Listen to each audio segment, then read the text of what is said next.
Have you ever looked at the sky and seen something you couldn't explain? Strange lights, shimmering auroras out of season. The official story is always solar anomalies or classified tests. But what if the truth is far older and far more terrifying? For centuries, humanity has been a puppet show. Our leaders, our generals, our CEOs, many of them aren't human. They are masks worn by a race of reptilian shapeshifters, ancient beings who feed on our chaos and fear. They've guided our history from the shadows, whispering into the ears of pharaohs, igniting wars and crashing markets, all to prepare us for the final harvest, a global nuclear exchange. They call themselves the Serpent Children, and their endgame is here. But a flicker of hope has arrived, not from the stars, but from our own future. 1,000 years from now, a shattered humanity finally learned the truth and fought a devastating war. To prevent their own apocalyptic timeline, they bent time itself, sending agents back to our present. They are called the Continuum. They look like us, but their eyes shimmer like liquid mercury, and they move with impossible grace. They are not saviors. They are a desperate, last-ditch effort to sever the strings of our reptilian masters before the final button is pushed. The story begins in the heart of power, the White House. President Daniel Hargrove, the most powerful man in the world, stands before a mirror. But as the glass fogs, his reflection shifts. His skin ripples into emerald scales. His pupils narrow into vertical slits, and a forked tongue tastes the air. A moment later, the human mask reforms just as his chief of staff enters. "Sir," she whispers, "the launch protocols are ready." The president smiles, a warm, charismatic smile that has charmed millions. "Good," he says. "Soon the world will burn itself clean, and no one can stop what's coming." Meanwhile, in the vast emptiness of the Nevada desert, a lone conspiracy blogger named Mara Collins witnesses the impossible. A sphere of silver fire tears through the night sky and crashes into the sand. From the wreckage emerge three beings, humanoid but ethereal. They don't speak with voices, but directly into her mind. "We are Continuum. We are what you will become, and you must help us." Mara, who has spent her life chasing shadows, is suddenly face to face with the truth. They show her a vision, nuclear missiles streaking across the globe, cities vanishing in blinding light, and humanity's leaders, or the things wearing their faces, cheering for the end. The Continuum explains the horrifying reality. The Serpent Children have been here since the dawn of civilization, manipulating our evolution for one purpose: to cultivate fear and death, which is their sustenance. And now, they are just weeks away from triggering a staged crisis that will plunge the world into a final, all-consuming war. "Why me?" Mara asks, her voice trembling.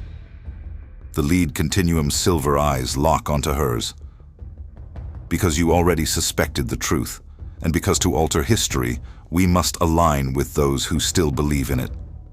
So Mara, the outcast blogger, becomes their bridge to a world that doesn't know it's enslaved. Together, they start peeling back the layers of deception. They find proof that senators, generals, and even royalty are reptilian infiltrators. Every news broadcast is a script. Every market crash is engineered. Humanity's entire social structure is a farm, and the harvest is about to begin. Mara realizes that all the crazy whistleblowers and vanished theorists she wrote about weren't crazy at all. They were just the first ones to see the monsters. The Continuum possess incredible technology, light-bending armor, blades that can cut through time itself, and ships that fold space. But raw power isn't enough. You can't fight an enemy no one believes exists. They must be exposed. The plan is audacious and suicidal. Infiltrate the upcoming United Nations summit in Geneva and use a Continuum device to reveal the reptilians' true forms on a live global broadcast. There's just one problem. The serpent children know they're here. The hunt has begun. The night before the summit, in the ancient streets of Paris, the ambush is sprung. Shapeshifters burst from the shadows, their human disguises melting away to reveal scaled beasts with serrated teeth. Police officers, priests, even beggars transform into nightmares. Green and red blood stains the cobblestones as the Continuum fight back with weapons that bend light and sound. During the chaos, one of the Continuum agents is struck down. His body flickers and phases out of time, his final scream echoing across centuries before he dissolves into dust.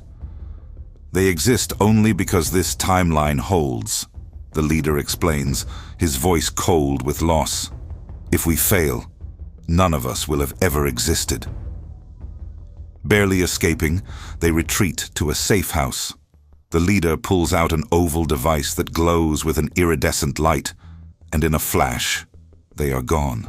Tomorrow, his voice echoes in Mara's mind, we finish this. The world is watching as the UN summit begins. Leaders shake hands, smile for the cameras, and prepare to deliver speeches about peace. From a hidden location, Mara activates the device, the Illuminator. The broadcast signal shimmers for a second. And then, the world sees. President Hargrove's skin peels back into scales on live television.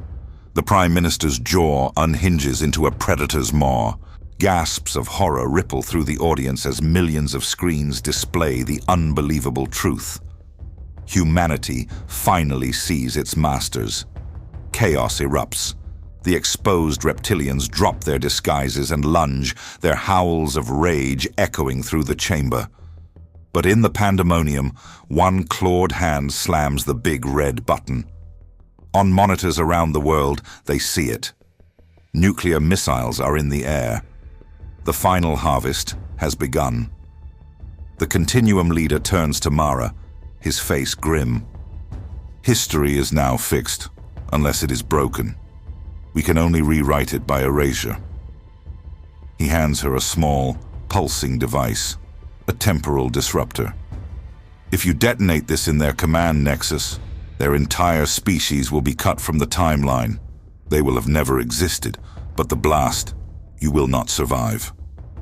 Mara looks at the screens, at the arcs of the missiles representing billions of lives. Her life, for all of them.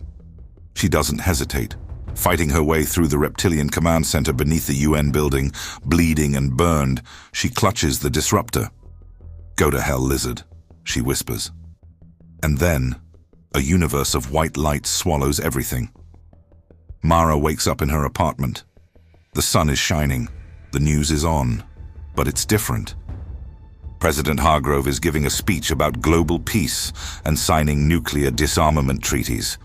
There are no strange auroras, no talk of reptilians, no war. The desert crash, the fight in Paris, it never happened. It was all a dream. And yet, when she looks down, there's a faint, silver scar on her wrist where the disruptor burned her. She smiles, a small, secret smile. The world is safe.